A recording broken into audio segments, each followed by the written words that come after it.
Muy buenas tardes. Estamos en esta tarde de septiembre iniciando el tercer y último diálogo en educación ambiental a 18 años del Manifiesto por la Vida, que es este primer ciclo que hemos iniciado, que hemos echado a andar desde la Cátedra Libre en Soberanía Alimentaria de la Facultad de Ciencias Veterinarias y la Escuela Agrotécnica de Casilda de la Universidad de Rosario, la Cátedra Libre en Saberes, Creencias y Luchas de los Pueblos Originarios de la Facultad de Ciencias Políticas y Relaciones Internacionales de nuestra universidad, el Centro de Estudios Interdisciplinarios de la Universidad de Rosario, el Instituto de Salud Socioambiental de la Facultad de Ciencias Médicas de la Universidad de Rosario y la Escuela de Educación y Formación Ambiental Chico Méndez de la ciudad de Rosario, con también el apoyo del Grupo Interdisciplinario de Investigación Ambiente y Sustentabilidad de la Universidad Nacional Arturo Jaureche.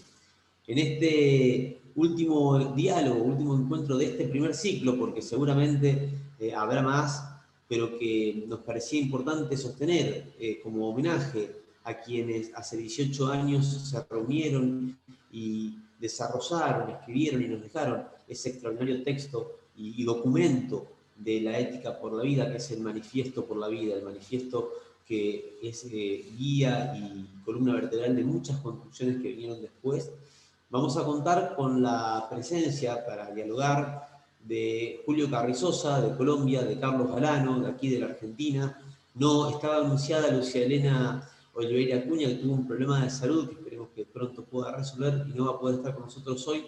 Así que, sin más preámbulos para poder empezar este encuentro, le vamos a dar la palabra al profesor Carlos Galano para que haga la presentación de Julio Carrizosa e iniciemos este diálogo para seguir aprendiendo y nutriéndonos colectivamente. Al finalizar haremos una ronda de preguntas a través del canal de YouTube y claramente vamos a poder hacer también una ronda entre los que estamos aquí presenciando y estimulando este encuentro, que son la licenciada Claudia Gota, por la de Saberes, Creencias y Lucha de los Pueblos Originarios, la profesora Graciela Mandolini, por la Cátedra Libre de Soberanía Alimentaria de la Escuela Agrotécnica de Casilda y de la Facultad de Ciencias Veterinarias, la profesora Norma Bancho, por la Escuela de Educación y Formación Ambiental Chico Méndez, y nosotros desde el Instituto de Salud Socioambiental de la Facultad de Ciencias Médicas.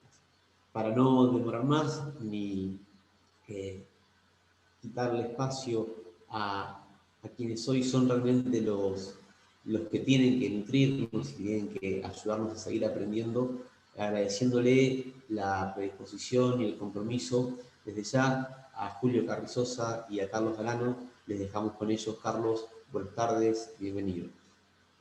Buenas tardes, Damián. Buenas tardes, compañeros, compañeras. Buenas tardes a todas y todos quienes están viendo y escuchando este encuentro, esta etapa final que abrirá nuevas y otras ventanas para seguir imaginando desde el pensamiento ambiental latinoamericano, la ambientalización del pensamiento, la ambientalización de la vida, la ambientalización en los sistemas educativos, de los currículos, de todos los niveles.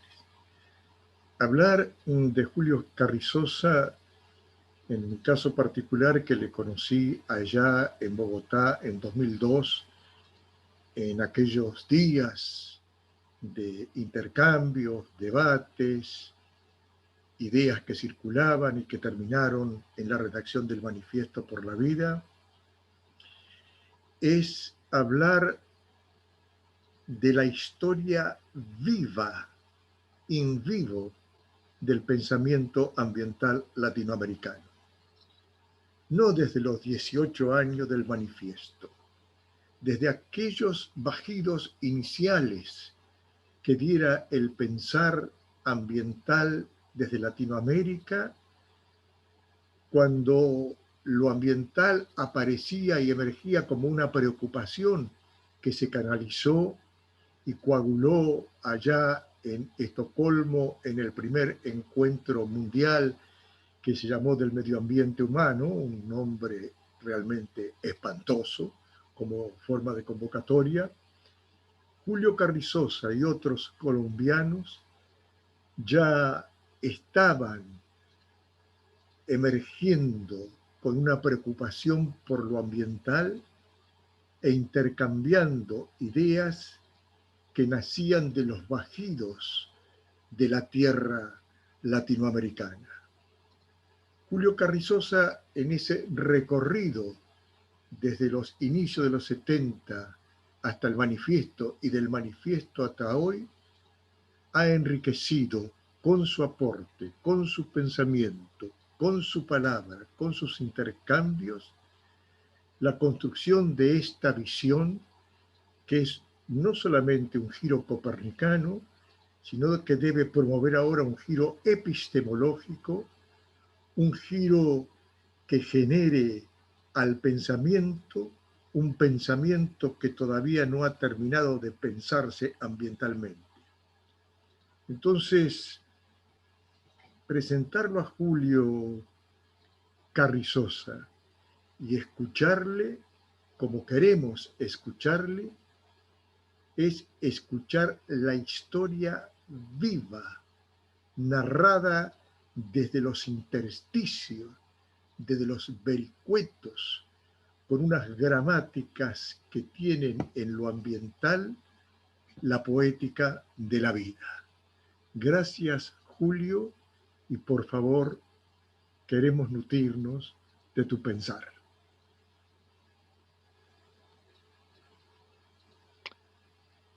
Muchas gracias, Carlos. Les agradezco esta oportunidad de hablar sobre el tema al cual he dedicado tantos años, en compañía de muchísimos argentinos, de muchísimos latinoamericanos en general, que hemos estado tratando de decir cosas diferentes acerca del tema ambiental, cosas más cercanas a nuestra patria grande. Ese proceso de construcción de un pensamiento ambiental latinoamericano que se concretó en gran medida en el manifiesto, pero que tiene que seguir adelante de todas maneras.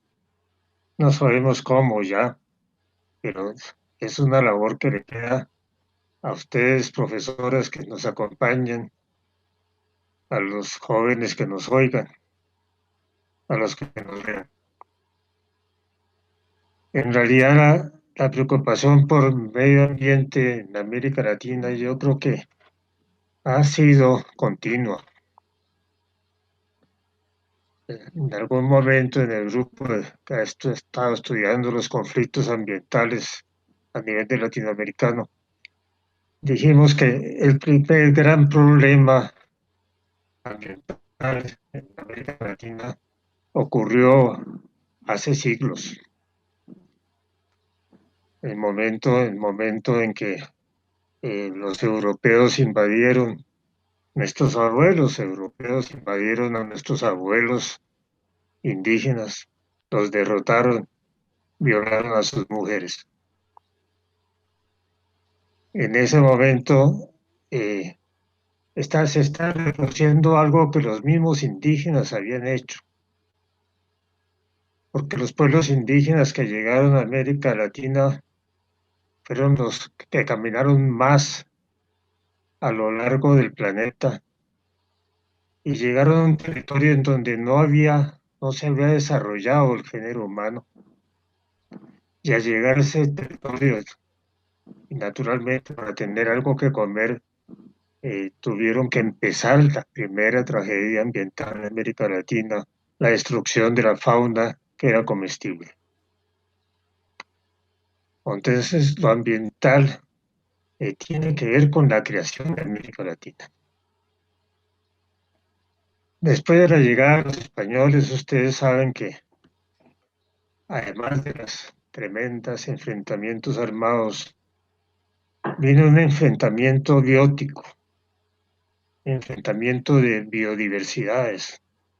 La biodiversidad de los indígenas llegados del Asia y de la Oceanía, con la biodiversidad traída por los españoles, por los italianos que llegaron, por los europeos en general, que era otra biodiversidad completamente diferente, con sus plagas, con sus parásitos. con todo lo necesario para acabar con casi todos los indígenas que estaban aquí. Pereció, dicen algunos, como el 80% de la población.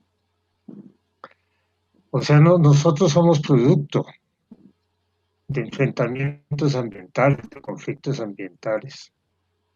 Continuamos siendo producto de eso.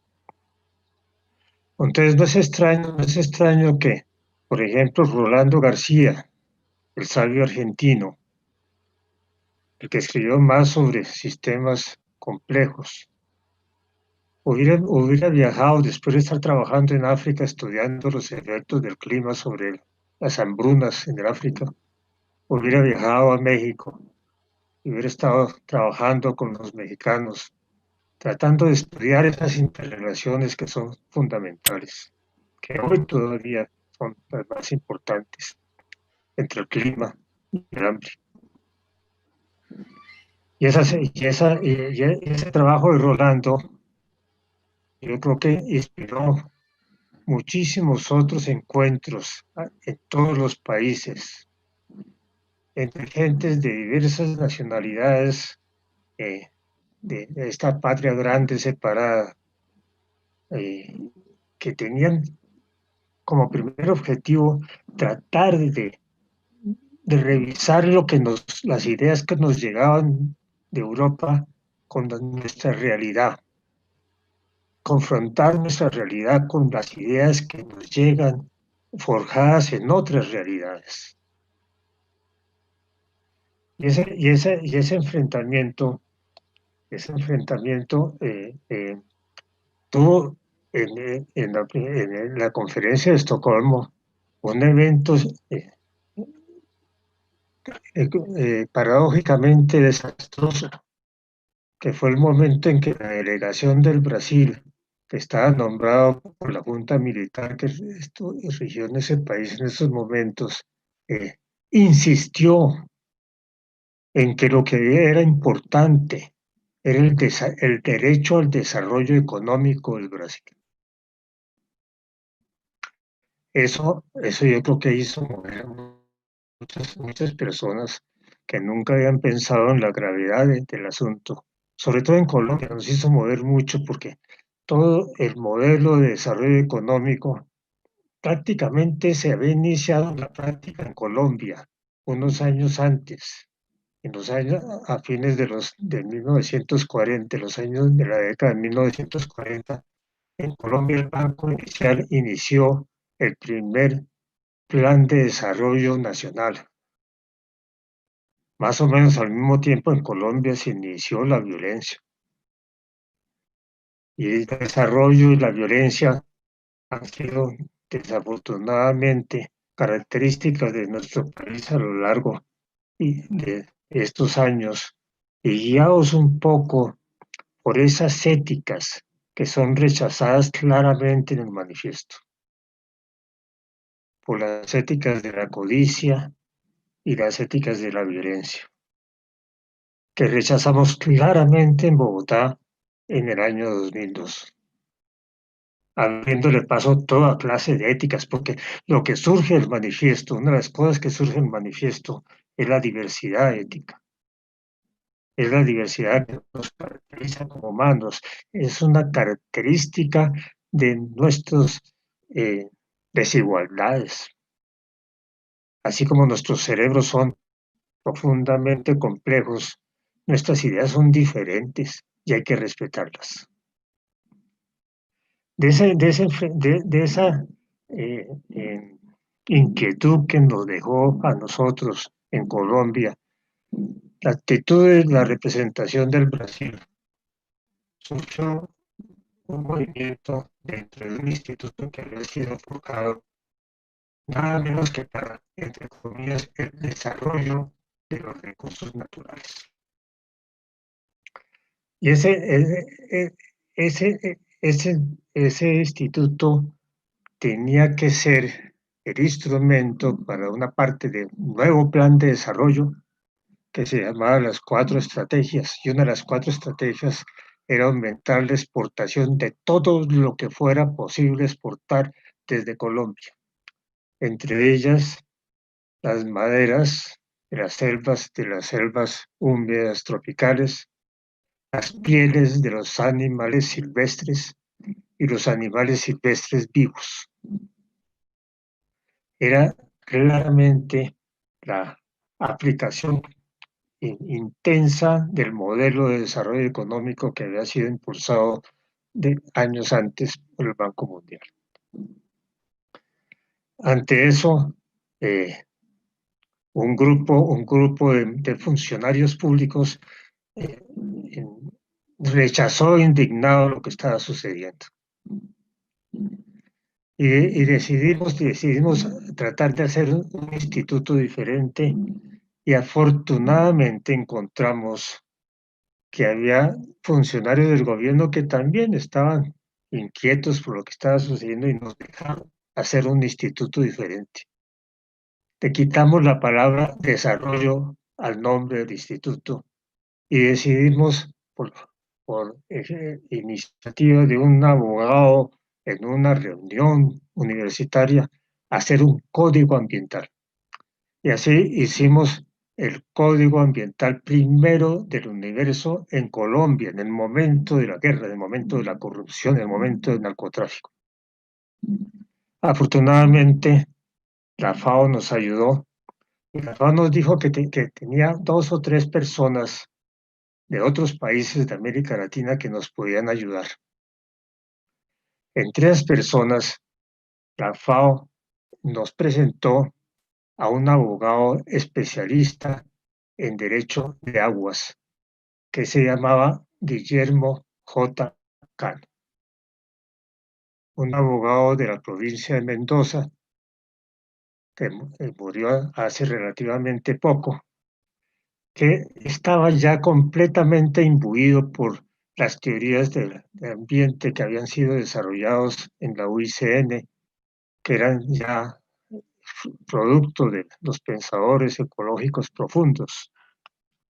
Y Guillermo nos ayudó enormemente a la elaboración de ese código, que era el primero, que nadie sabía qué podía hacer, que teníamos algunas experiencias que se habían hecho en Europa, en Estados Unidos, en la misma América Latina, pero que había que adaptarlos a un país en guerra, a un país lleno de corrupciones, a un país lleno de narcotráfico, ya.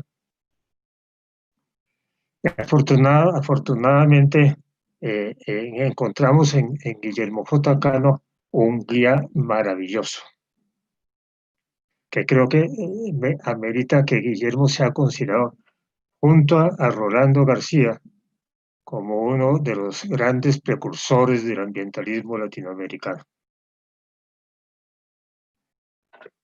Unos meses después, Ignaz Sachs nos dictó una conferencia en Bogotá acerca del ecodesarrollo, el gran proyecto en ese momento del PNUMA en Nairobi.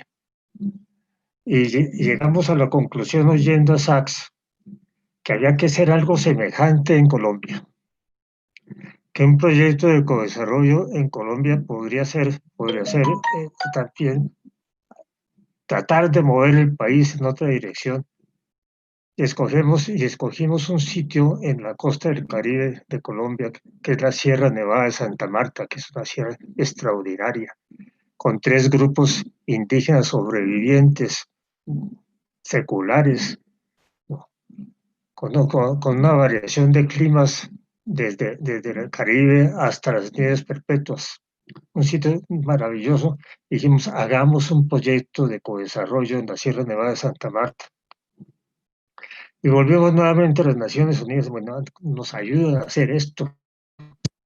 Lancen la idea, nos ayudan a hacer esto, y ellos nos mencionaron el nombre de otro argentino, que también debe ser considerado como un precursor del pensamiento ambiental latinoamericano, de Jorge Morelo.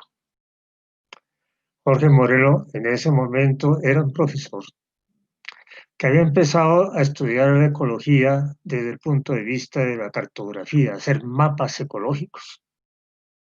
Y Jorge entonces, logramos que Jorge estuviera casi un año también en Colombia, viajando por las Sierra Nevada y con Jorge organizamos el primer proyecto de desarrollo en el mundo que milagrosamente duró funcionando como 3 o 4 años, con las ideas que nos había dado Jorge, con las ideas que en el Inderera se fueron, la gente que estaba yendo al campo a enfrentarse con los problemas, a conocer qué pensaban los indígenas sobre el asunto, qué pensaban los colonos campesinos sobre el problema, cómo era posible mejorar la situación.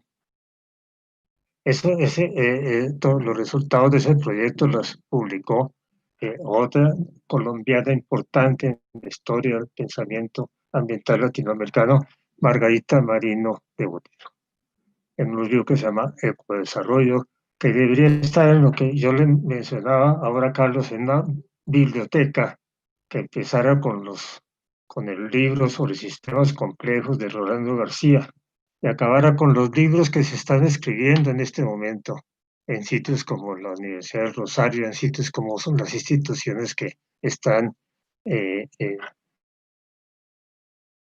apoyando esta conversación. Hay muchas cosas que decir sobre esos años antes del manifiesto y, y esas cosas son las que explican, yo creo, el manifiesto. Las que explican cómo el manifiesto logró escribir sobre la ética tantas páginas, cómo logramos establecer más de 50 puntos diferentes sobre la ética y la sostenibilidad. Toda esa riqueza del manifiesto se explica en parte por lo que había pasado antes, porque no, todas estas reuniones entre ambientalistas de América Latina, de las cuales ya han mencionado Enrique Leff, algunos de los participantes argentinos, ¿no? como Héctor Segenovich, como, como Pablo Goodman, como Gilberto Galopín, todos ellos empezaron a reunirse con gentes de otros países bajo la protección de un instituto creado paradójicamente en el momento en que se cayó Franco en España. El gobierno de la transición, cuando cayó Franco, cuando murió Franco, fue el que creó un centro internacional de formación en ciencias ambientales, que conocíamos por las siglas SIFCA, SIFCA. Y como director del CISCA, no sé cómo, se escogió a otro argentino, que también debe funcionar, debe aparecer como uno de los fundadores del pensamiento ambiental latinoamericano, Héctor Echechurri.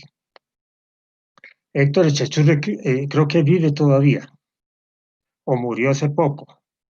Héctor era un organizador extraordinario.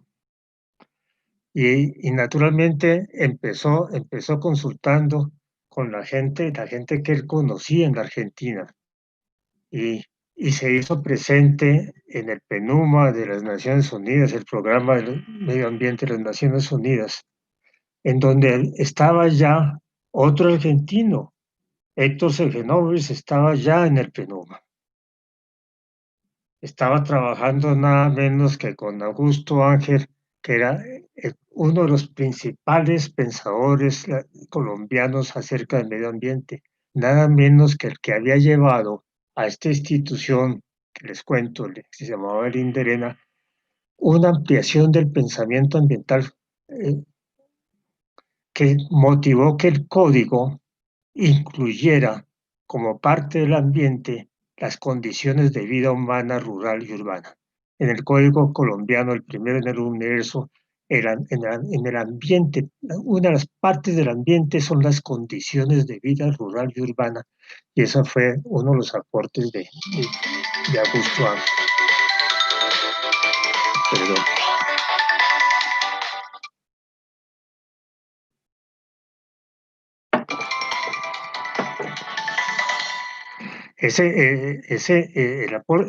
Augusto estuvo con nosotros entonces también trabajando en el proyecto de ecodesarrollo de la Sierra Nevada hasta que cambió el gobierno y prácticamente nos votaron a todos. Inclusive nos acusaron de ser guerrilleros, de ayudar a las guerrillas. No entendían lo que estábamos haciendo, entonces esas aproximaciones a los indígenas pensaban, eso es demasiado extraño. Augusto entonces se trasladó a, la, a, la, a las Naciones Unidas, al programa regional que tenía su sede en la Ciudad de México. Y allí con Héctor Segenovis recibió el apoyo de Enrique Leff. Y los tres fueron los que conformaron la red de formación ambiental en varios países de América Latina. Entonces, fíjense ustedes que había por lo menos 3 organizaciones trabajando ya a nivel de apoyo al pensamiento ambiental latinoamericano. La Red de Formación Ambiental, el CIFCA, el PENUMA, el ACEPAL. La CEPAL colaboró también muy fuertemente, nombraron a Zunke, el director del tema de ambiente y desarrollo, entró Nicolo Gligo al sitio. Ya bajo la CEPAL nos empezamos a reunir también con Plata la CEPAL. Yo creo que nos reunimos en más de 20 veces durante esos años. Y de esas reuniones, pienso yo, es que surgen cosas como lo de Gilberto Galopín en el Instituto Bariloche con su modelo, el modelo Bariloche, que se opuso a los modelos que no tenían en cuenta lo ecológico. Esa posición esa presentación del modelo Bariloche y luego el documento titulado Nuestro futuro común, fueron cuestiones, y el documento que se mencionó en las reuniones anteriores, el desarrollo a escala humana, son 3 documentos fundamentales, no solamente en el pensamiento ambiental latinoamericano, en el pensamiento ambiental mundial. Desarrollo a escala humana, nuestro futuro común, el modelo Bariloche. Todo esto, pienso yo, es lo que explica por qué duramos tanto tiempo explicando la ética para la sostenibilidad. ¿Por qué tuvimos que dedicarle tantas páginas? ¿Por qué no nos fuimos ni por la ética de Adam Smith, ni por la ética, ni siquiera por la ética de Karl Marx, sino que se inventó una ética? Eso yo pienso que es lo que explica un poco los antecedentes del manifiesto, Carlos.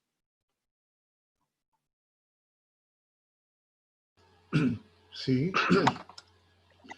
esa historia que acaba de narrar, porque ha sido una historia vivida, una historia profundamente arraigada en la tierra y en el pensamiento, fueron los antecedentes vitales, fecundos, fértiles del manifiesto. Pero también hay una etapa previa que influyó en el ámbito académico, que fue la reunión en Bogotá sobre universidades y ambiente. Yo creo que hay que recuperar ese peldaño inaugural que debe ser impulsado para que penetre y permee en los sistemas universitarios de Latinoamérica, porque aquella voz que clamaba desde los sistemas universitarios en Bogotá aún hoy está vigente. Y se consolida mucho más con la creación del IDEA, que es el Instituto de Estudios Ambientales de Colombia, que es una organización fecunda de articulación del sistema universitario y que bien valdría hoy tenerla en cuenta para reformular el funcionamiento y la construcción de una reimaginada universidad, como ya en Argentina lo planteaba en el año 1918 la reforma universitaria. Y recuperamos de aquella reforma universitaria que se han hecho cosas, pero aún quedan dolores. Y esos dolores que quedan son los desafíos que tenemos pendientes. Y los dolores que hoy tenemos en Latinoamérica y después del manifiesto y embanderados con el manifiesto son producidos por la crisis ambiental, por el cambio climático.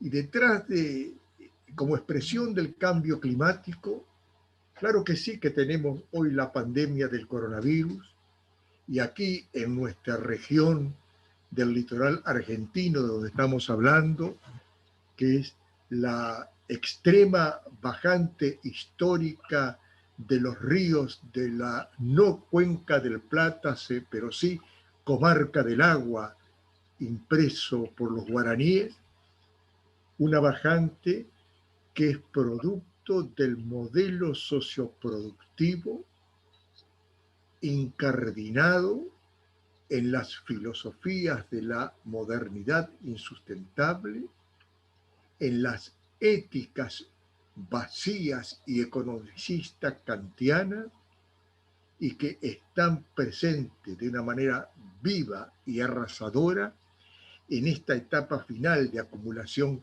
del capitalismo, acumulación por desposesión, que es el neoliberalismo. Y el neoliberalismo, fundado por von Hayek en 1942, y que se reúne, vaya si hay coincidencia, cuando Truman formula y acuña la idea de desarrollo después de la Segunda Guerra Mundial, y que acuñando el concepto de desarrollo, Harry Truman, el genocida que arrojó las bombas atómicas en Hiroshima y Nagasaki, crea su contraparte, que es el subdesarrollo. Y el desarrollo, cuando crea el subdesarrollo, crea las malformaciones sobre las que van a actuar las instituciones internacionales para resolverla. ¿Y cuáles son nuestras malformaciones que crea el desarrollo creado por Truman? La pobreza, las mujeres, el analfabetismo, el atraso, la barbarie. Y ahí andan el Fondo Monetario Internacional, y ahí anda el Banco Mundial, entrometiéndose entre nosotros, imponiéndonos una concepción de desarrollo que solamente produce concentración de la riqueza y expansión de la miseria, la pobreza, la contaminación y el arrasamiento de la vida natural y de la vida humana. Y en el año 1948, en Montpellier, ahí en Suiza, convocado por von Hayek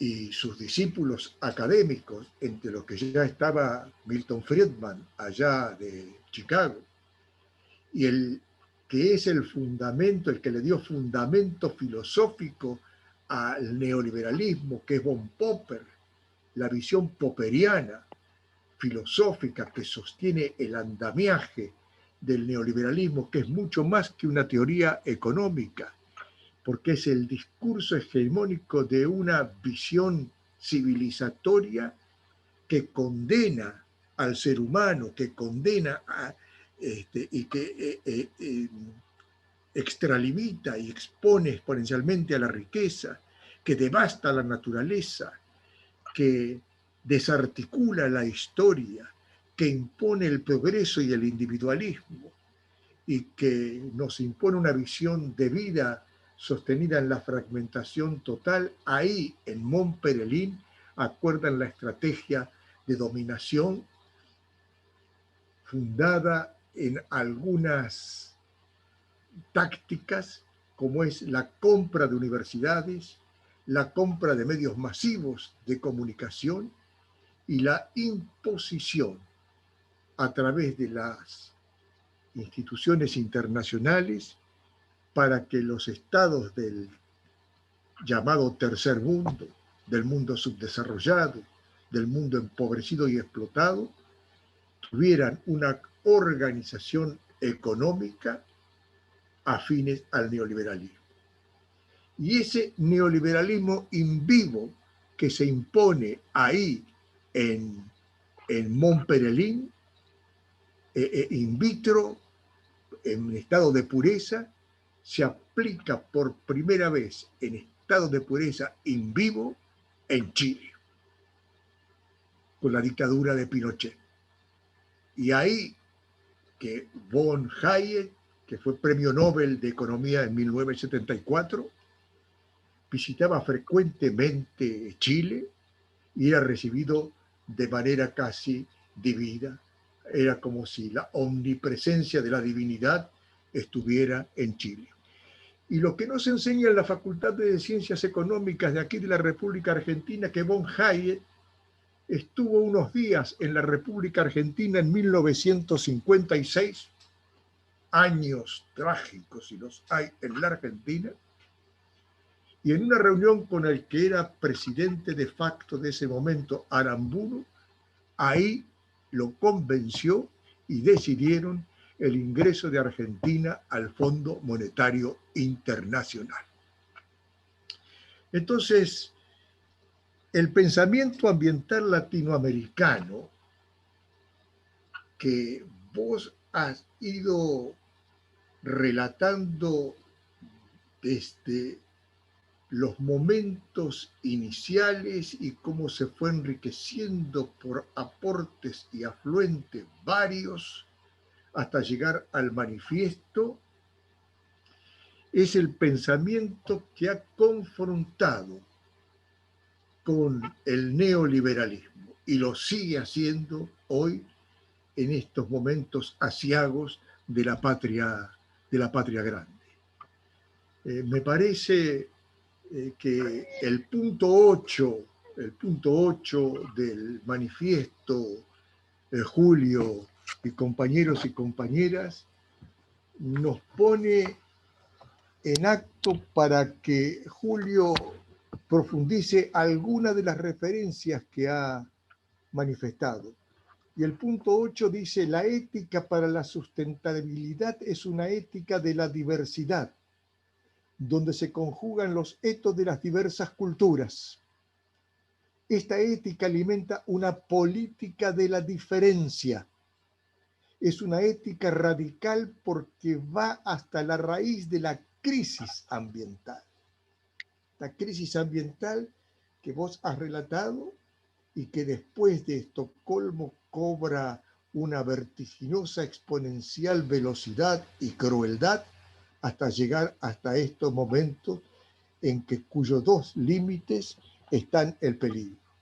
El límite de persistencia de la casa común de la naturaleza y el límite que es la prosecución de la propia vida humana.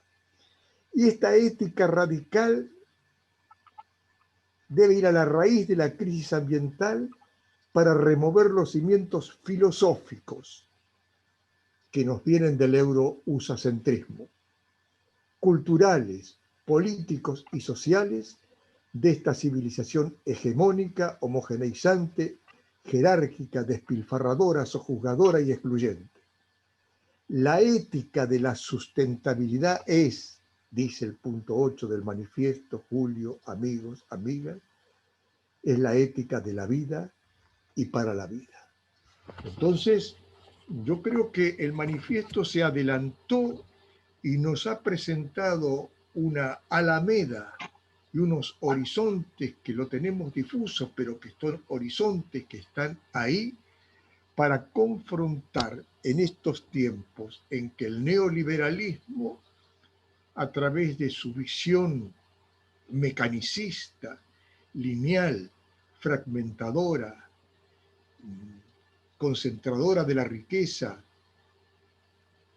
que ha facilitado y que con su visión meritocrática se ha convertido en una visión eficiente de la segregación, de la pérdida de identidad, del arrasamiento de la casa común. Por eso el pensamiento ambiental latinoamericano en estos tiempos nos dan la posibilidad de que haya una apertura hacia la sustentabilidad, y es una apertura casi como la de Odiseo cuando volvía después de Troya, hacia un mundo diverso. Es un mundo que imaginamos que está llevado por la heterogénesis de la diversidad, por una ontología de la diferencia y una ética que tenga el sentido que ya está en las entrañas de la filosofía de los pueblos originales, que es el del cuidado de la vida y de la fecundidad de la otredad.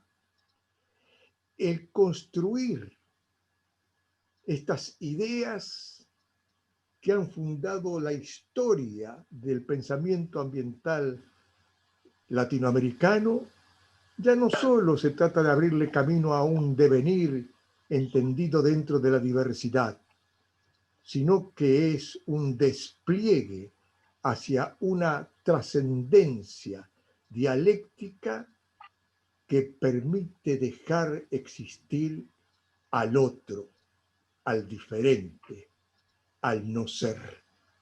Al no ser. Acá recuperamos aquella idea que viene de la lejana Grecia del ser y el no ser. El ser es el griego, el ciudadano, el que es dueño del sentido civilizatorio. El no ser es el bárbaro, el esclavo. Para el eurocentrismo, para la ciencia eurocéntrica, nosotros somos el no ser. Y eso ha quedado bien plasmado en el debate de Valladolid entre Ginés de Sepúlveda y Fray Bartolomé de las Casas. Ginés de Sepúlveda ha legitimado, justificado la colonización, la invasión y la forma de, inclusive, frente a los obstáculos que el bárbaro, el indio, pudiera impedir la civilización y la evangelización, usar la violencia.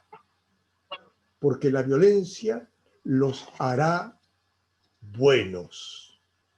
Las mismas palabras que Ginés de Sepúlveda allá en Valladolid usó para condenarnos como bárbaros y no ser, son las mismas palabras que Bush empleó para invadir Irak y destruir lo que ha destruido y destruir a Bagdad, aquella bella ciudad fundada por los musulmanes que en el año 900.000 tenía 1 millón de habitantes y 10.000 estudiantes de filosofía. Entonces, Julio, compañeros y compañeras, el pensamiento ambiental latinoamericano, claro que se construye en el encuentro de estos afluentes, pero también en las confrontaciones con la racionalidad económica, con la racionalidad economicista, con la racionalidad neoliberal, con la racionalidad que nace en las entrañas devoradoras, pero enfermizas del cartesianismo, del kantismo, y también de esa visión racista que tiene la filosofía de la modernidad, aún en los filósofos más exponentes, más reconocidos, inclusive en algunos que también postularon el pensamiento crítico y que eran racistas. Voy a decir algo, tal vez no lo entienda, como Adorno, cuando en su exilio en los Estados Unidos se burlaba de la música negra, del jazz, esos horrendos sonidos que esos horrendos negros han inventado. Eso, el cultor y promotor de la teoría crítica de la Escuela de Frankfurt. Por eso nosotros, desde el pensamiento ambiental latinoamericano, aquí desde Latinoamérica, queremos deconstruir lo insustentable, no solo desde la teoría económica, sino también desde lo simbólico que nos ha invadido, que nos ha contaminado, que nos ha destruido y que ha producido una colonialidad del poder, como decía un latinoamericano, una colonialidad del saber y una colonialidad del ser. Y la colonialidad es, en definitiva, el colonialismo que nos impuso el mundo desarrollado sobre la subjetividad. Y ahí tenemos que poner un límite. Y esa deconstrucción, que es la construcción de otra visión sustentada en el diálogo de saberes, da lugar incluso al encuentro de otredades diferentes, distintas, pero que imaginan y demuestran que lo diferente y distinto pueden cohabitar. Esto es lo que nos diferencia del pensamiento de la unidimensionalidad, del pensamiento de la homogeneidad y del pensamiento que impuso aquí la dominación política, la dominación erótica cuando el español violaba a la India, inclusive frente a sus hijos y a su esposo, y a la dominación y colonización pedagógica cuando a los niños los sustraían de su cultura y le imponían violentamente la cultura europea, enseñándoles el catecismo y convirtiéndolos en herejes de sus propias creencias. Julio, tu reflexión sobre Qué bueno oírte, Carlos.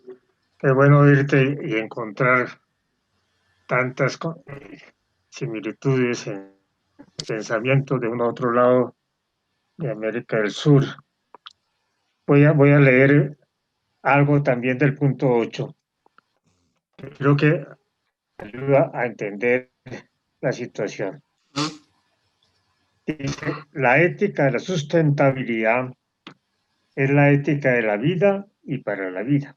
Tú lo dijiste. Luego dice, es una ética para el reencantamiento y la reerotización del mundo, donde el deseo de vida reafirme el poder de la imaginación, la creatividad y la capacidad del ser humano para transgredir irracionalidades represivas, para indagar por lo desconocido, para pensar lo impensable, para construir el porvenir de una sociedad convivencial y sustentable, y para avanzar hacia estilos de vida inspirados en la frugalidad, el pluralismo y la armonía en la diversidad. Yo creo que ese punto 8 en total debería ser una bandera. Sí.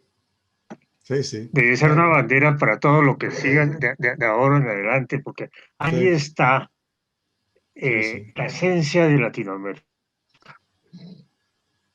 La esencia de Latinoamérica quedó expresada en el punto 8. Y quiero volver a lo que tú me decías, pues, no hablé de los encuentros en las universidades y había que hablar de eso. Porque en esos encuentros de la Universidad en Bogotá, que fueron fruto de la red de formación ambiental de Enrique, fue también donde se planteó la necesidad de romper las disciplinas, la necesidad de la indisciplina. O sea, la necesidad de que en las universidades hubiera espacios en donde se pudiera conversar entre las ciencias, y entre las ciencias y las artes. Eso se planteó clarísimamente. Y esa fue una de las razones por las cuales que fundamentó la creación del IDEA en la Universidad Nacional de Colombia. El IDEA en la Universidad Nacional se creó por un enfrentamiento entre el Departamento de Geografía, la Facultad de Ciencias Sociales y la Facultad de Ciencias Físicas, cada uno con sus representantes interesados en el ambiente por diversos puntos de vista, y se formó el primer instituto interfacultades de la Universidad Nacional. El primer director fue Augusto Ángel, nuestro Augusto Ángel. Y Augusto entonces llevó la filosofía al tema.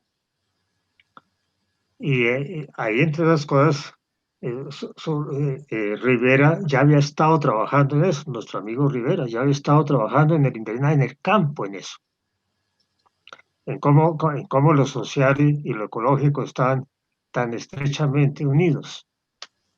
Y fue en el idea en donde después Augusto tuvo que trasladarse a la idea de otra ciudad de Manizales.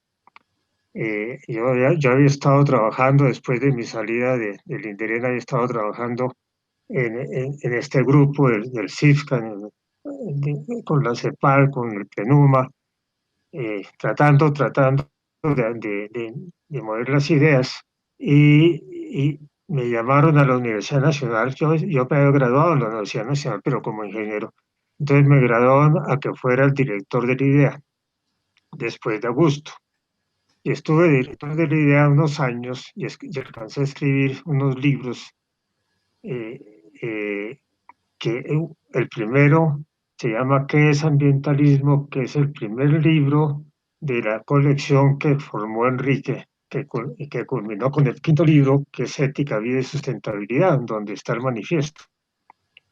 Y en ese primer libro eh, yo traté de expresar qué nos unía a los ambientalistas, que era después de tantas reuniones de gente de muy diversas disciplinas, muy diversos orígenes, qué era lo que nos unía, qué era lo que nos hacía que viviéramos tan contentos unos con otros. Y entonces pensé que era una forma de mirar el mundo. Son formas específicas de mirar el mundo, que lo vemos en formas diferentes, en formas que coincidimos muchos en eso. Y una de las formas es el respeto a la otredad, el respetar lo otro, que tal vez eso viene de nuestro mestizaje y nuestro mulataje. El hecho de que la mezcla de sangres nos hace respetar las otras sangres. Y ese respetar lo otro es fundamental cuando uno ve que, bueno, ¿por qué es que el neoliberalismo nos parece tan extraño? ¿Por qué es que la situación actual en que todo parece reducirse a la economía, al sistema financiero, pues, ¿por qué es que nos parece eso tan raro? ¿No debemos respetarlo también?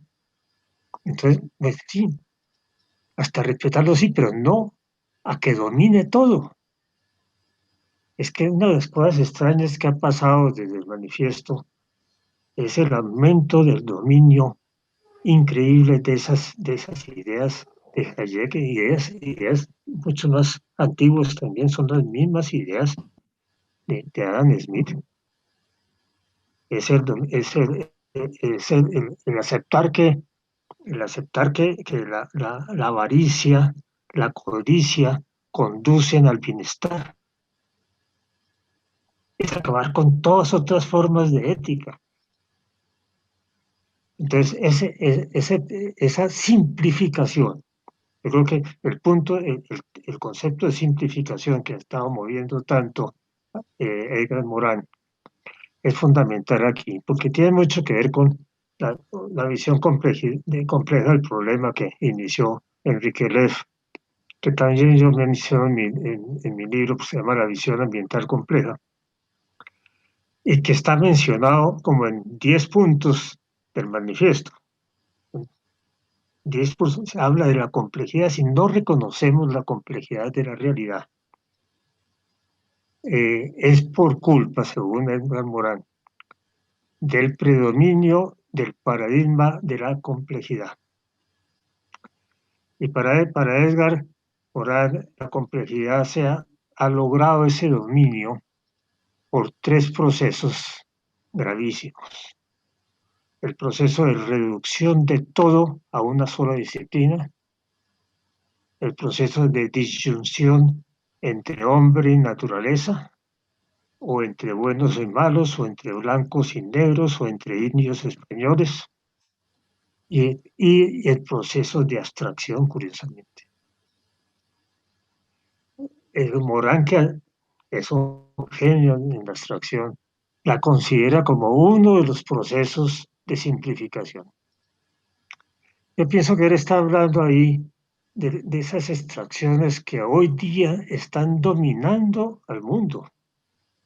Ese tratar de extraerlo todo en 147 caracteres en las redes sociales. El tratar de extraerlo todo en un modelo matemático conformado por ecuaciones de primer grado. Esos procesos de abstracciones extremas están llevando a que ideas tan simples como reducirlo todo a una mano invisible que maneja el mercado, o inclusive como reducirlo todo a una violencia que lleva a la revolución. En los modelos estalinistas se decía, cualquier cosa es buena siempre que lleve a la revolución, cualquier cosa es buena siempre que lleve a la revolución. Y en Colombia en este momento todavía estamos enfrentando esa ética. Estamos enfrentando en este momento en Colombia tanto la ética de la codicia de Adam Smith como la ética de la violencia. Y entonces, ¿cómo hacerlo? Por eso pienso que el manifiesto es tan importante. Yo creo que en el manifiesto sí están las claves para enfrentar esto. En un momento desastroso, yo estaba haciendo una lista de cosas que han surgido en los últimos 18 años. Hay muchas cosas buenas. El concepto de buen vivir creo que surgió en los últimos 18 años. La importancia de Pachamama surgió también. Se fortalecieron las actividades de educación ambiental. Se multiplicaron los grupos ambientales no gubernamentales. Aparecieron unos grupos sociales completamente inesperados en las localidades, en los pequeños pueblos, grupos que defendían su pueblo contra la minería, contra el glifosato. Apareció grupos de estudio, como el grupo de estudio de conflictos ambientales. Últimamente apareció un grupo grandísimo en México que hizo un documento sobre la transformación socioecológica de América Latina, un documento de 400 páginas. O sea, han surgido grupos grandes, importantes, pero al mismo tiempo pues, han pasado cosas espantosas que tú mencionaste en tu primera intervención en la primera sesión, ¿verdad? El efecto del glifosato, por ejemplo. En eso coincidimos también Argentina y Colombia. Tú manifiestas las aguas contaminadas por el glifosato en toda la Pampa. Y nosotros estamos luchando en este momento porque el gobierno colombiano insiste en que la única manera de acabar con el narcotráfico es aplicando glifosato desde avionetas. Y es imposible convencerle de otra cosa, porque eso es parte de la simplificación de las cosas, es encontrar siempre modelos simples, no buscar las soluciones complejas para problemas complejos como el del narcotráfico, ¿no? Sobre lo cual también podríamos hablar desde el ambientalismo muchísimo, sino buscar la solución simple. envenenar los campos colombianos en lugar de buscar el bienestar de la gente que está tratando de tener algún ingreso con el narcotráfico. Entonces, apareció el mercurio en Colombia en una forma masiva, porque todo el mundo ante la pobreza está tratando de extraer oro de todas partes. Nosotros no tenemos grandes filones de oro, tenemos oro en todas las corrientes. Entonces, la gente está escarbando y utilizando mercurio como si fuera sal, y envenenando las aguas públicas, inclusive en el Amazonas con mercurio. El mercurio se convierte en metilmercurio, envenena los peces y los peces son las únicas fuentes de alimentación. Están disminuyendo las poblaciones de fauna silvestre en un 94% según la WWF. Ojalá sea un error de ellos.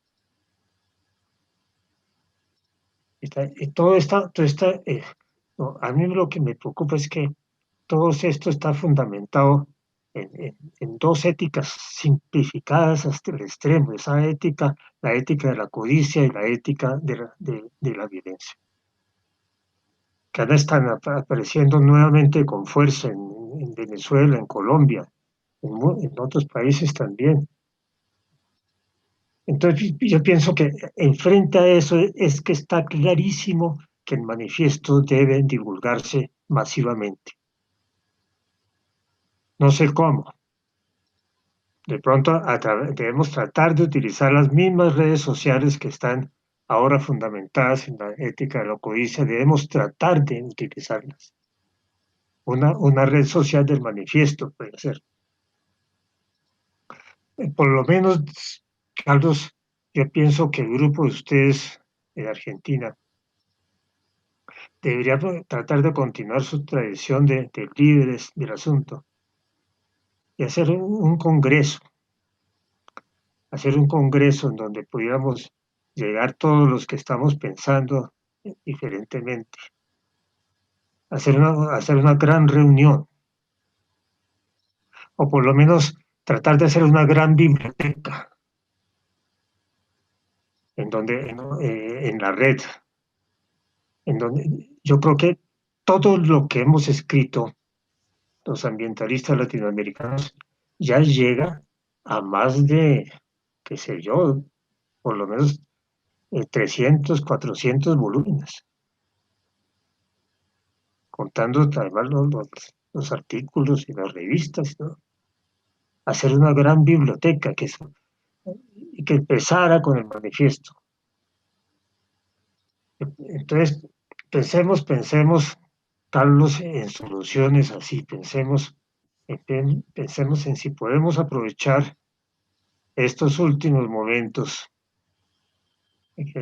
gracias a la Universidad de Rosario, a las instituciones de Rosario, las tenemos disponibles, para tratar de encontrar algo que pudiéramos llamar algo así como soluciones, soluciones complejas, no como se está diciendo hoy día, soluciones basadas en la naturaleza, ¿no? Es que no más al hablar de soluciones basadas en la naturaleza, vuelven a partir la naturaleza en dos. Soluciones complejas es un concepto que ha utilizado Morán y que creo que también Enrique lo ha utilizado, corresponde mucho más a lo que tú acabas de decir, a ese respeto a los otros, a ese respeto a la diversidad, a ese reconocimiento de la complejidad de la realidad, que no podemos seguir obedeciendo las ideas de los pensadores importantísimos que hubo en el siglo XVIII, en el siglo XIX, que tenemos que pensar por nosotros mismos. Y ese pensamiento, yo pienso que toda nuestra historia, Carlos, nuestra historia de latinoamericanos, tiene una serie de coincidencias que llevan a eso. Si uno piensa en cómo llegaron aquí nuestros abuelos, tanto los indígenas como los europeos, uno piensa, pues llegaron porque estaban desilusionados, estaban desanimados, estaban tratando de huir de algo, o los hacían huir de algo. Y llegaron, curiosamente, a un continente que era el que había estado también huyendo de algo, navegando sobre el océano. La placa de Sudamérica estuvo navegando millones de años. Y fueron los que caminaron más o los que navegaron más. Y todos nosotros entonces hemos logrado cosas realmente importantes. Yo pienso que el haber logrado no intervenir en las dos guerras mundiales, el haber logrado evitar las tragedias de las dos guerras mundiales, es algo que no hemos reflexionado sobre eso. ¿Cómo fue que logramos eso? El haber logrado manejar con el curso de los siglos a los grupos indígenas sobrevivientes con algún respeto. Poco a poco se ha podido construir entre los mestizos, los mulatos y los pocos blancos que quedan un respeto hacia los que no se mezclaron. Haber logrado que los grupos de, de afrodescendientes pudieran huir, que huyeron. En realidad la esclavitud en América Latina duraba muy pocos años porque los grupos afros huían rápidamente y conformaban sus propios pueblos. En toda la costa del Pacífico, la costa húmeda del Pacífico que compartimos con Ecuador, está lleno de pequeños pueblos de gente que huyó en el siglo XVI y que tienen su propia cultura. Y el respetar esa cultura como la hemos respetado y el papel que esa cultura ha tenido en lo que llamamos la cultura latinoamericana, en nuestros bailes, en los cantos, el pensamiento inclusive, en ese modo de ser que no acepta que todo el mundo tenga que trabajar hasta morirse de hambre. Porque en realidad el trabajo lo que lleva, duro lo que lleva es a morirse de hambre. Entonces, todo eso nos hace ver que tenemos algún tipo de cultura, se ve en las ciudades. Mira, para mí conocer a Buenos Aires, que la conocí ya maduro, como llegar a un paraíso. O el conocer a Río, dos ciudades extraordinarias, que han sido envidia en todo el planeta.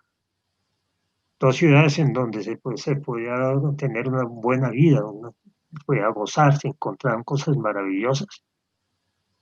Y poco a poco de esas ciudades, inclusive hay una ciudad en la costa colombiana que tú viste conocer, que es Cartagena, que es un poco así, y otra que es Barranquilla, que es mucho así con su carnaval. Sí.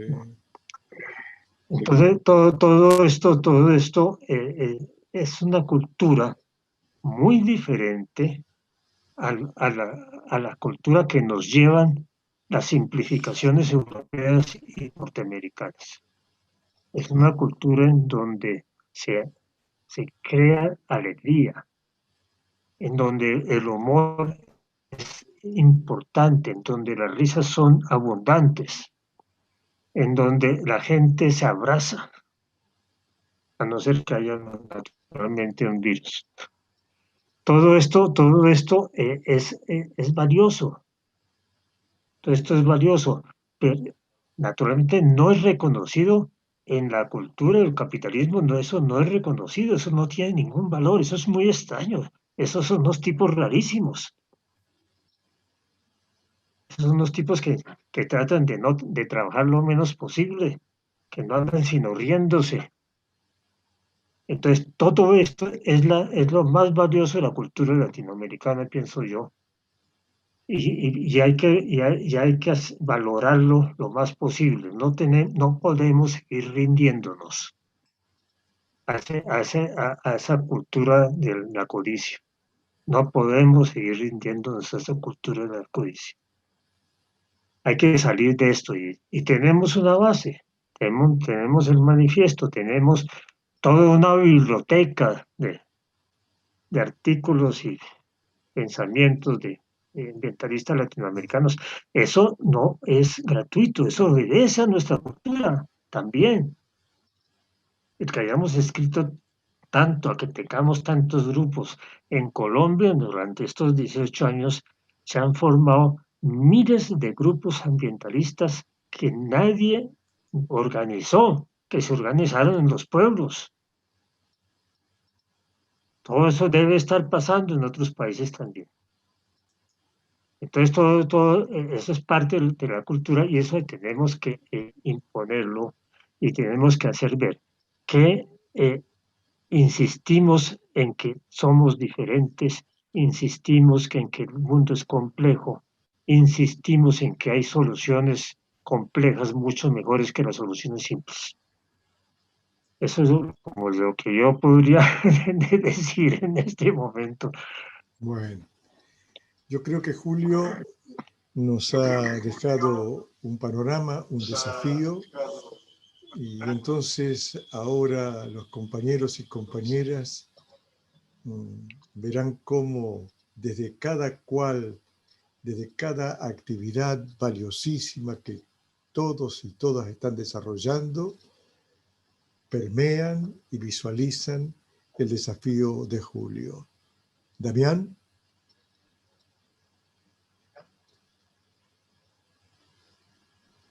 La verdad que para nosotros, desde aquí, desde el sur, desde Rosario, el Manifiesto por la Vida fue y sigue siendo un documento clave para poder repensar la salud.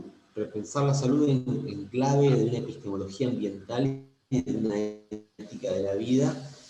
Fue posible para nosotros en gran parte gracias al manifiesto y en ese sentido el aporte que Julio hoy nos comparte, no solo en el proceso de historización, sino en esta reflexión que hace respecto de la necesidad de recuperar la cultura latinoamericana como una cultura de la diversidad, una cultura de la alegría, una cultura que desde esa diversidad y esa alegría hace nacer la vida y la sostiene y la cuida, que es la cultura de la ética del cuidado de la que nosotros hablamos, no hace más que ratificar el porqué.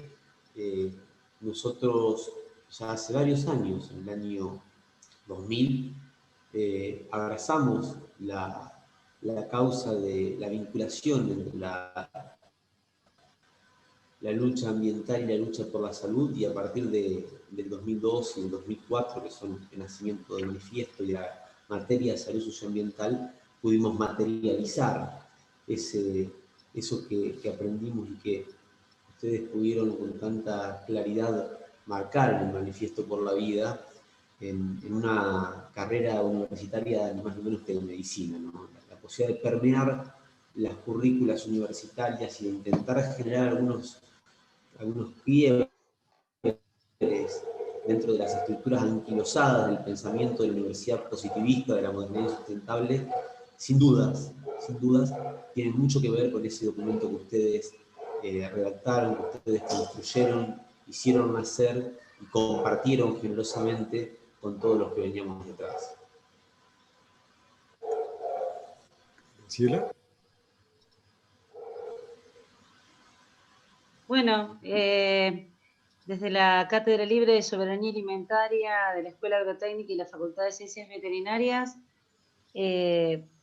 justamente en el año 2017, cuando comenzamos a pensar en la posibilidad de un espacio de esta naturaleza en el epicentro del modelo sojero, la pregunta tenía que ver con cómo generar un espacio de reflexión sobre esta expansión de la frontera agropecuaria que iba trayendo cada vez más muerte y más desolación en el contexto donde nosotros y nosotras estábamos trabajando. Al mismo tiempo, quiero señalar que la posibilidad de formarnos, ya lo venimos mencionando en varios espacios, en la Escuela Marina Vilte de Cetera, allá por los comienzos de este siglo, participando de esa especialización superior en educación ambiental para el desarrollo sustentable. Fue una instancia, un parteaguas, y allí, bueno, ese fue el momento en el que tuvimos la posibilidad de conectar con este texto que, como dice Damián, como viene planteando Julio y vos y Carlos, y a lo largo de todas estas jornadas que hemos ido construyendo, es un texto extraordinario que tiene un potencial que no se agota nunca, hasta el punto que, bueno, en el momento en que en la Escuela Agrotécnica tuvimos la posibilidad de repensar el diseño curricular, allá por el 2008 aproximadamente, que tuvimos que adaptar ese currículum, actuarlo de otro modo a partir de una propuesta de la existencia de una ley nacional de educación, bueno, discutimos el tema de la incorporación de la educación ambiental al currículum y a partir de eso aparecen textos fundacionales en ese sentido, como el Manifiesto por la Vida, que en el caso de la educación ambiental es un texto que discutimos con los alumnos y las alumnas de quinto año de la Escuela Agrotécnica. Lo mismo ocurre con los institutos de formación docente. Ustedes recordarán, porque todos han estado participando en las instancias de formación que generamos en el Instituto de Formación Docente de Casilda, tanto Damián como Norma, como Claudia, y obviamente Carlos, participaron en instancias de formación de otros compañeros y compañeras docentes, y el Manifiesto por la Vida fue justamente uno de los documentos respecto de los cuales no solo trabajamos, sino que hasta construimos y creamos nuevas propuestas. Así que para la Cátedra Libre de Soberanía Alimentaria es también uno de los documentos fundacionales, y en ese sentido creo que ya constituye una exigencia curricular tener que en las instituciones de nuestra universidad y también en los espacios que vamos habitando y construyendo juntos, incorporarlo como lectura obligatoria, porque el único modo que tenemos de actuar un currículum es justamente evitando que se vacíe de contenido. Y el Manifiesto por la Vida es, en ese sentido, muy prolífero porque nos ha habilitado a la construcción y al diálogo de saberes.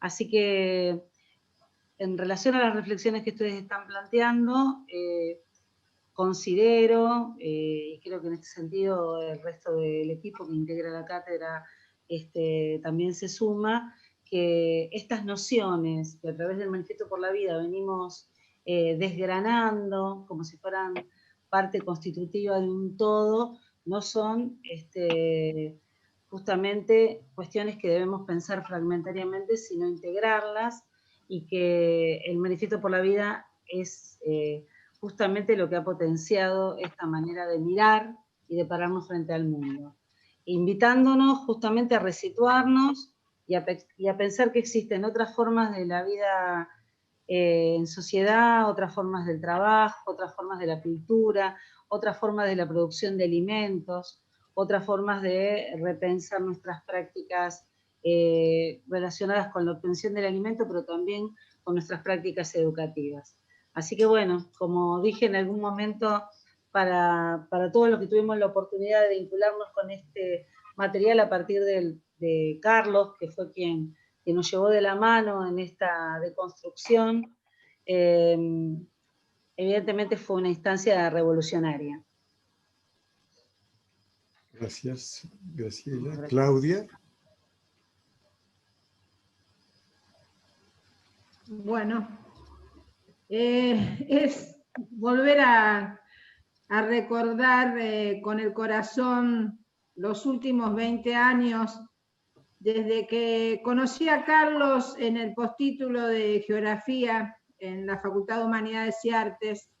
A partir de allí comenzamos a dialogar esto que fue fecundando en espacios y en relaciones.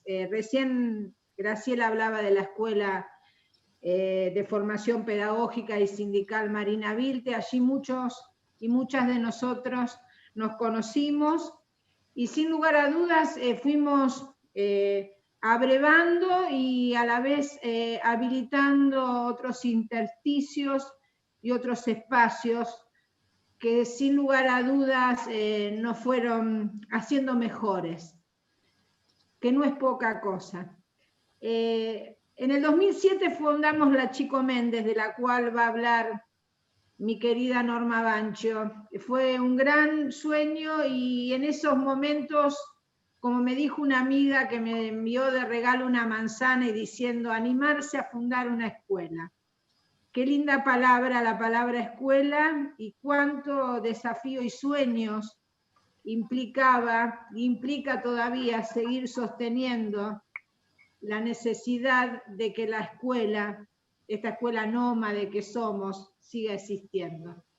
Pero ya en el 2009 pude habilitar otro espacio en una de las facultades en las que yo me desempeñaba como docente, que fue esta Cátedra Libre de Saberes, Creencias y Luchas de los Pueblos Originarios, que cumplió justamente ayer 11 años.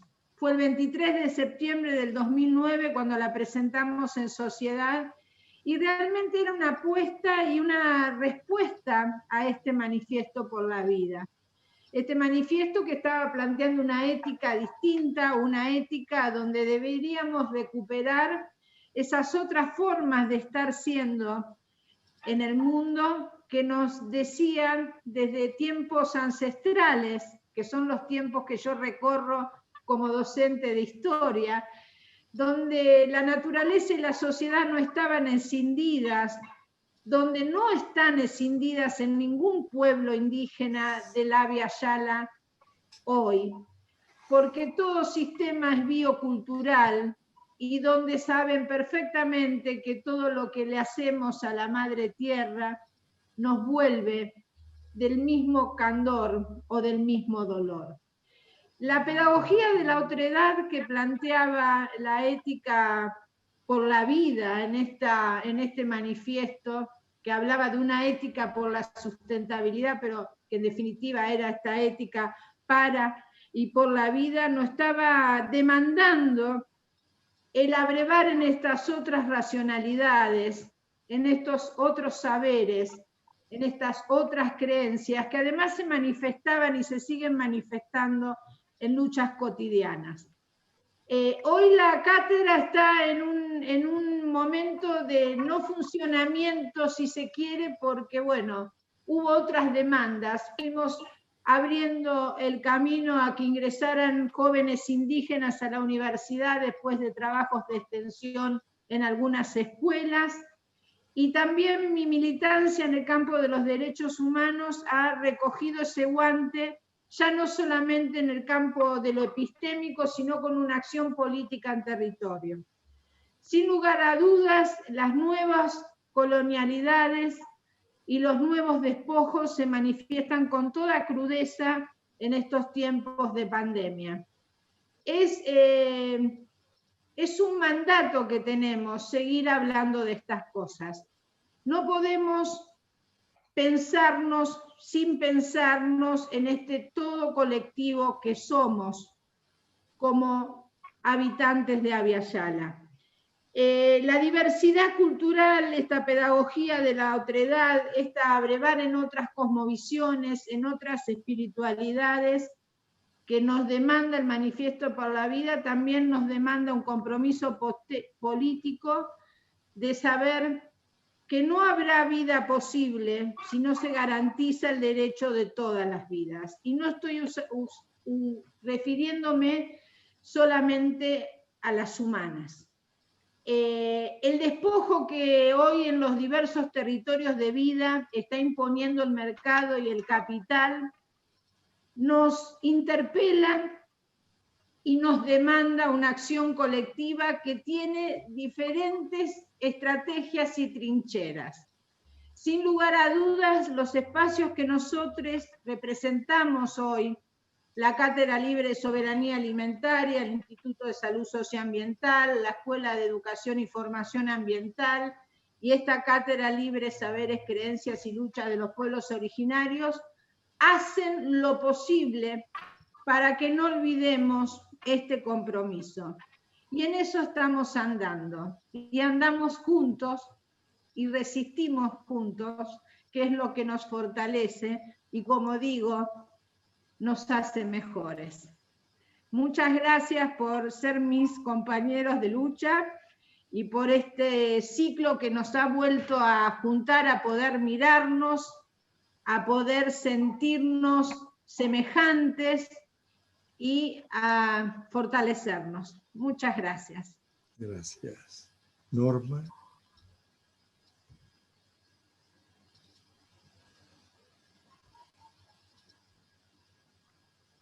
El micrófono, Norma.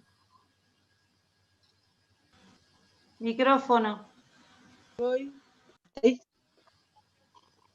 Querido Julio, quiero decirle que usted ha dejado mi corazón rebosante de deseo por seguir amando y cuidando la vida. Eso es lo que usted me ha transmitido con tanta fuerza, narrando tan bellamente esa historia de lucha que nos ha legado junto a otros tan queridos como Carlos, este manifiesto tan bello que nos da herramientas para conformar espacios y seguir resistiendo, luchando y buscando belleza. Yo voy a tratar de contarte qué es nuestro querido espacio, la Chico Méndez.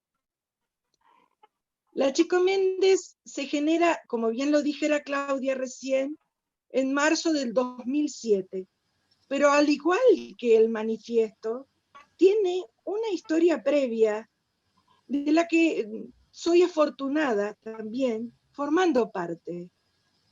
Allá por los años 90, Carlos trata de armar y arma un espacio en la Confederación de Educadores de la República Argentina, en La Cetera, y tuve la suerte de que él me convocara.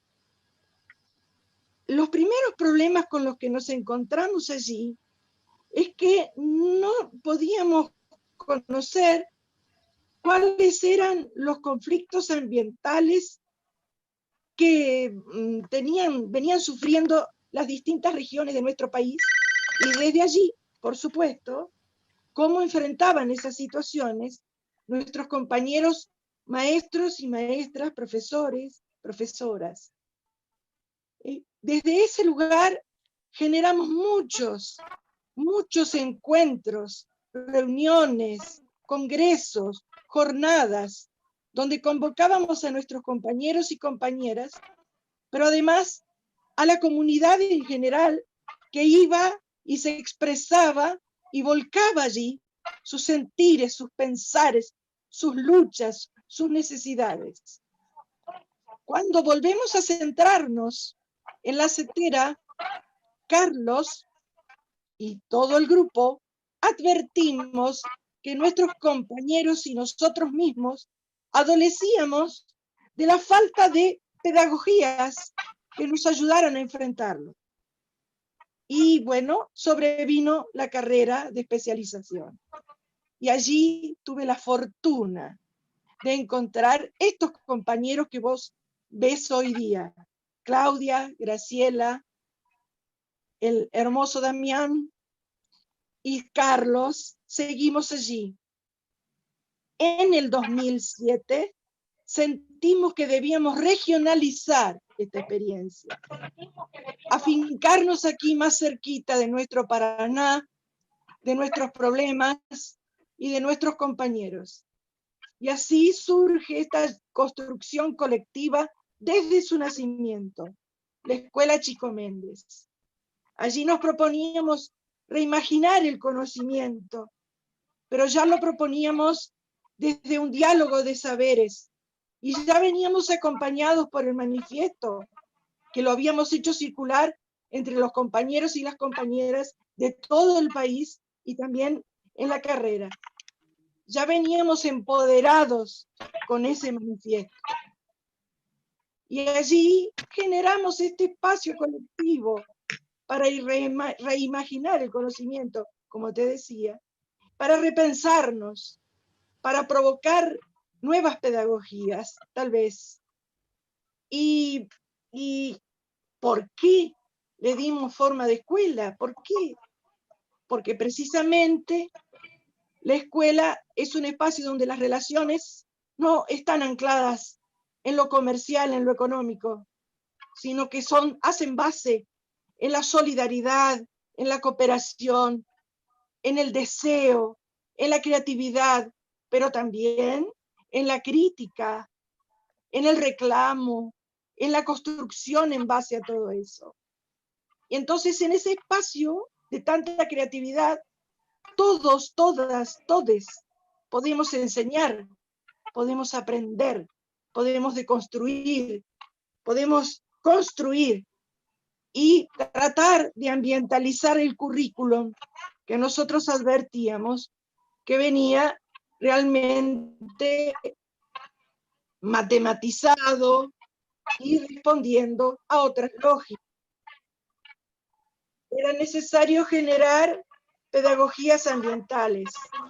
Por supuesto que buscamos la amorosidad de las pedagogías inclusivas, incluyentes, como la freireana, o también como la de la Iglesia del Tercer Mundo, o también como la de los pueblos originarios.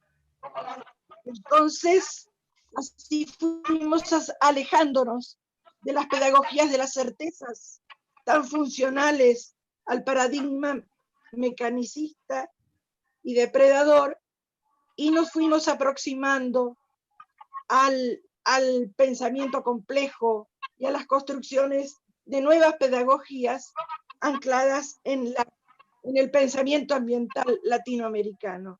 Y ahí siempre presente el manifiesto, porque el manifiesto nos había propuesto que era muy necesario que profundizáramos la concepción de educación ambiental.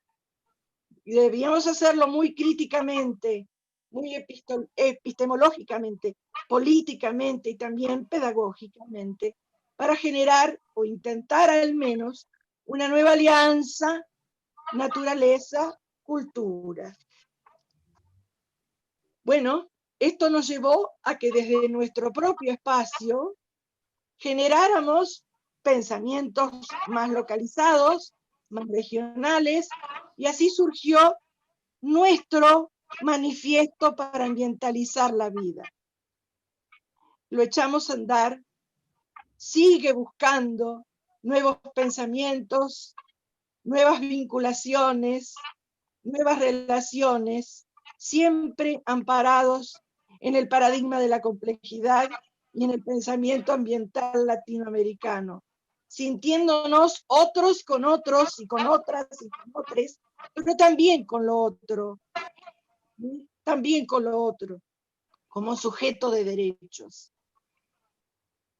Te doy las gracias porque siento realmente mucha alegría de haber compartido este espacio hoy. Me siento muy dichosa y muy agradecida también a mis compañeros de caminos, con quien estamos siempre buscando habitar mejor la Pachamama. Un beso para todas y todos. Bien. Dami. Bueno, la verdad que para nosotros ha sido realmente una Yo quisiera experiencia. decir algo antes de Sí, terminar, Julio, quisiera decir claro. algo más, Damián. Todo tuyo, Julio. Me emocionaba mucho oírlas a ustedes, profesores, y oírlo a usted, Damián, y darme cuenta de que hay generaciones que están avanzando en este trabajo tan difícil de hacer valer lo sagrado, de hacer valer el conocimiento, hacer valer lo ético, lo estético, inclusive hacer valer el placer humano en un mundo en que trata de reducirlo todo a dinero y a poder. Yo pienso que eso, lo principal es que haya gente que piense así y que cada vez sean más. Y pienso que en eso el ambientalismo latinoamericano es diferente a otros ambientalismos, aun cuando puede albergarlos, pero es un ambientalismo que reconoce la complejidad, ¿no? Algo así como un ambientalismo complejo, es lo que hemos estado construyendo. Y en ese ambientalismo complejo cabe mucha gente, caben inclusive algunos que hoy los vemos como personas muy extrañas a nuestro pensamiento. Y tiene que ver mucho con los temas que ustedes están manejando, tiene que ver sobre todo mucho con la salud, tiene que ver mucho con la alimentación. Lo que estamos reconociendo en estos días con la ayuda de la ciencia es que todo lo que pensamos tiene relación con eso, que nosotros como parte de la naturaleza somos también extraordinariamente complejos. Ese cerebro que tenemos, que dicen que más de 80.000 millones de neuronas, todas interconectadas en algún momento, luego perdidas, unas por un lado, otras por otro. Todo lo que influye, cada alimento que comemos en nuestras formas de pensar, en nuestras formas de actuar, todo eso forma parte de la complejidad. Y yo pienso que el que ustedes se hayan interesado por el tema no es gratuito, es que han llegado a ese convencimiento a través de otros caminos. Y eso lo hace a uno ponerse optimista. O sea que lo hace a uno pensar que sí es posible que en algún momento desde América Latina se presente una alternativa válida, una alternativa a la violencia, a la corrupción, una alternativa al dinero, a las armas, una alternativa que sea mucho más humana que la que nos tratan de impulsar desde Europa y desde los Estados Unidos.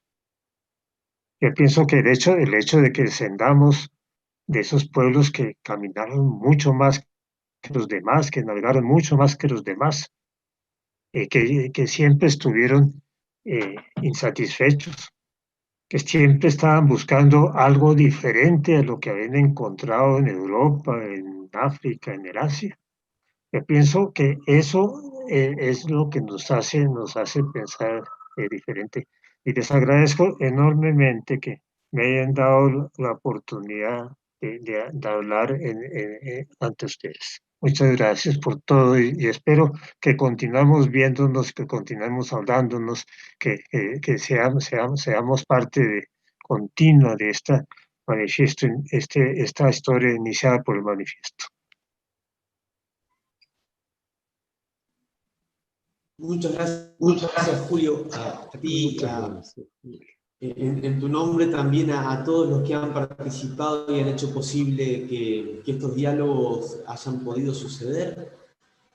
En principio por haber hecho nacer ese manifiesto tan extraordinario del que nos ha convocado en esta ocasión, pero fundamentalmente por ser sembradores, por incansablemente seguir sembrando aún en tiempos de desesperanza, aún en tiempos de tormentas que parecían transformar en inviable cualquier siembra. Todos ustedes, los pensadores que quisieron hacer y sostuvieron la educación ambiental y el pensamiento americano, fueron perseverantes, fueron tenaces y lograron guardar las semillas para cuando venían los tiempos que eran favorables a las siembras y garantizar, una vez hechas esas siembras, que pudiera seguir germinando a lo largo y ancho de nuestra vía sala de nuestra América Latina. Yo, para que Carlos Galano pueda hacer el cierre de esta jornada, simplemente quiero agradecerle al CEIA, al Centro de Estudios Interdisciplinarios de la Universidad Nacional de Rosario, que fue el continente para que puedan nacer estos diálogos en este contexto de crisis pandémicas. Estos diálogos son un poco el resultado de una propuesta que el director del CEIA, el profesor Mayorana, nos hiciera ya a fines del año pasado, cuando nos proponía pensar para el 2020 un coloquio de educación ambiental. Un coloquio, por primera vez en la Universidad Nacional de Rosario, un coloquio sobre educación ambiental para el mes de agosto, septiembre del 2020. Nadie imaginaba que iban a pasar estas cosas que pasaron, que una pandemia nos iba a mantener encerrados, y como decíamos cuando recién nos conectamos con Julio, quizás tampoco imaginábamos que íbamos a tener oportunidades como esta, de transformar en el medio de la pandemia, del aislamiento y la crisis sanitaria del mundo, que también es reflejo y expresión de la crisis civilizatoria que nos han impuesto, encontramos la endija, y generar estos encuentros con tantos grandes de nuestra América Latina que nos han marcado tanto. Así que con generosidad por tu permanente contagiar alegría, entusiasmo y ganas de seguir construyendo desde el pensamiento ambiental una educación que desde otras epistemologías realmente logre transformar de raíz la civilización en crisis que tenemos hoy para poder tener una nueva civilización de la vida, una civilización del amor, del acuerdo, del diálogo y la diversidad. Con esto yo quiero agradecerles también individualmente a Norma, a Claudia, a Graciela, por todo lo que sembramos y lo que construimos juntos cuando nos abrazamos y cuando nos encontramos y cuando no también. Y al maestro de todos nosotros, que es Carlos Galano, que nos estimula permanentemente. Yo recuerdo cuando lo conocí a Carlos en Buenos Aires, en plena crisis socioeconómica y política de Argentina, en un foro social mundial que se hacía en Argentina, en una aula, en una universidad, dijimos, bueno, este es el hombre que viene a acompañarnos y hacer nuestra materia electiva, hacer nuestra carrera 2002, y así fue. Así que muchísimas gracias a todos. Carlos, te dejamos el cierre para vos de estos diálogos que nos han nutrido y que nos van a seguir seguramente movilizando durante mucho tiempo. Gracias, gracias Julio, gracias Carlos, gracias a todos. Gracias. Simplemente para terminar, es un agradecimiento profundo desde la tibieza del corazón y las alas de los brazos, porque hemos compartido durante estas 3 jornadas momentos inolvidables, fecundos, momentos que han generado una poética del pensamiento y un optimismo del alma para seguir avanzando por las grandes alamedas de lo ambiental, para saber que el futuro nos espera, para ambientalizar la vida, para ambientar los sentidos existenciales, para ambientalizar la caricia y para ambientalizar la esperanza. Simplemente a Julio un agradecimiento inolvidable e infinito por esa enseñanza magistral, no solo de la palabra, sino de su vida. Expresión de la palabra, pero expresión del vivir lo ambiental. Así que a cada una, a cada uno, nuestro agradecimiento, y sabemos que estamos confundidos, infundidos en el codo a codo, porque lo que viene nos espera. Y lo que nos espera es lo que habremos de construir. Gracias.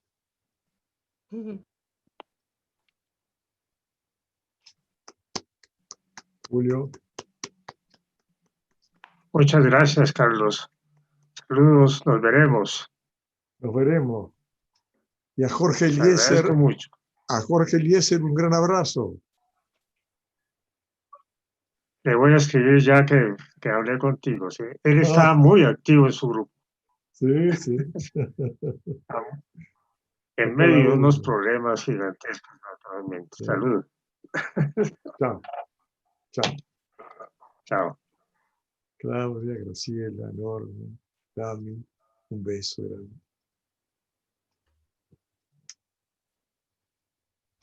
No quiero, ¿no?